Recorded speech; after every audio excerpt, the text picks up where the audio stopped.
DPL এর মান অবশ্যই বাড়াইতে হবে। ডিপিএল এর যদি আমি 300+ রান করতে পারি, মনে করেন যে 60-70% ম্যাচ, তাহলে আসলে ইন্টারন্যাশনালি ওটার এফেক্ট থাকবে। আমি তো এক্সপেক্ট করব আমি ভালো খেলবো এবং জিতবো, এটা তো আসলে বিকল্প নাই। প্রিমিয়ার লিগের অন্য টিমগুলো আসলে কম থাকে, তো এখান থেকে আমাদের অ্যাডভান্টেজটা অবশ্যই আছে।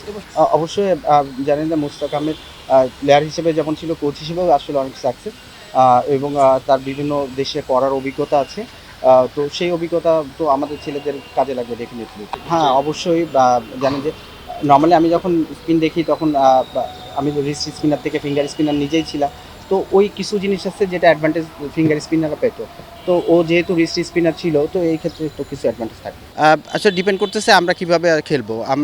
আমরা যদি ভালো ক্রিকেট খেলতে পারি বা আমাদের যে সামর্থ্য আছে এটা যদি আমরা ভালো খেলতে পারি, তাহলে এটা প্রতিদ্বন্দ্বিপূর্ণ হবে। আমি তো এক্সপেক্ট করবো আমি ভালো খেলবো এবং জিতবো, এটা তো আসলে বিকল্প নাই।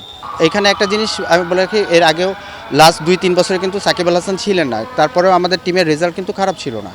তো এইটা নিয়ে আমি কখনোই চিন্তা করি না যে একজন না থাকলে যে আমরা ডিজাস্টার হয়ে যাবে, এবং এরকমও না, জিনিসটা থাকলে অবশ্যই অ্যাডভান্টেজ থাকতো, মেন্টালি আমরা আরও বুস্ট আপ থাকতাম। কিন্তু এটা না থাকা মানে যে আমরা অনেক পিছিয়ে যাব এরকম। অবশ্যই ভালো টিম, আপনি পেন অ্যান্ড পেপারসে বলেন বা মাঠের পারফরমেন্সে বলেন, ডেফিনেটলি ভালো টিম। কিন্তু আমরা চেষ্টা করব যে যেটা আমাদের স্ট্রেংথ আছে, আমাদের যে সামর্থ্য আছে, ওইটা সর্বোচ্চ দেওয়া। গেম প্ল্যানে চেঞ্জ করতে হয় না, প্রিপারেশনের জন্য ছেলেদেরকে অ্যাওয়ার করতে হয় অ্যাকচুয়ালি, যে তুমি কালকে খেলবা, তুমি আসলে রিহাইড্রেট না হওয়ার জন্য কী করবা বা ম্যাচের মধ্যে কীভাবে থাকবা, এটাই আমি বলবো যে প্রত্যেক বছর যেটা থাকে, এখানে কিছু ম্যাচ আছে যে আসলে আরও প্রতিদ্বন্দ্বিপূর্ণ হওয়া উচিত ছিল। কিছু টিম আসলে আমার কাছে মনে হয় যে আরও ইচ্ছা করলে আরও ভালো টিম বানাতে পারতো, স্ট্রেংথ তারা বাড়াতে পারতো। তো আমি ভবিষ্যতে আশা করব যে ডিপিএলই জানেন যে আমাদের ওয়ান ডে ভার্সন যে আমরা ইন্টারন্যাশনাল ভালো খেলি, এটার পিছনে বড় ব্যাকবোন হিসেবে আমরা ডিপিএলটা ধরতে পারি।